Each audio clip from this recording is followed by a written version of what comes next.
The most important thing to master before you get into the kickstand goblet squat is going to be the kickstand squat itself. So if you're not really sure about some points in this, or you want a review on some of the fundamentals, check out the kickstand squat video. Now, when you're setting this up for the goblet version, we're looking for the same things that we do in the goblet squat in general, which is we're going to use a weight. We're going to grab the weight by the edges like a goblet or a big cup. And I like to think that this big cup is filled with liquid that I don't really feel like sharing. So that means that I'm not gonna hold it away from me, I'm gonna hold it close to me.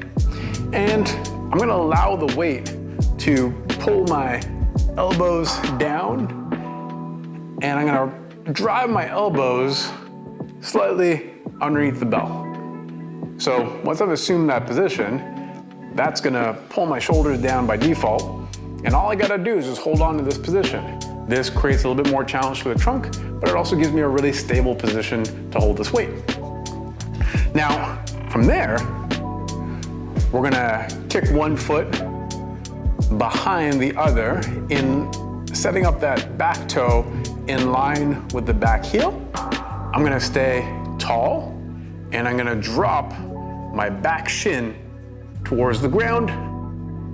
Keep tension in the bottom, push back to the start position.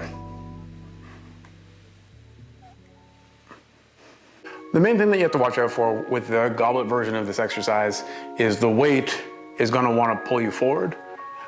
We wanna make sure to keep the weight close. So we need to make sure that as we go down, we're not allowing ourselves to lean forward and that weight to get away from us. We've got to keep it close. We've got to stay tall.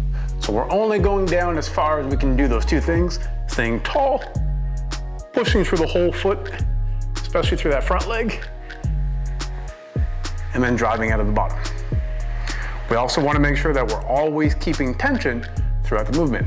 So as you get down to the bottom, we're not just relaxing, we're still pushing through the ground, keeping tension, so that way we're always staying loaded.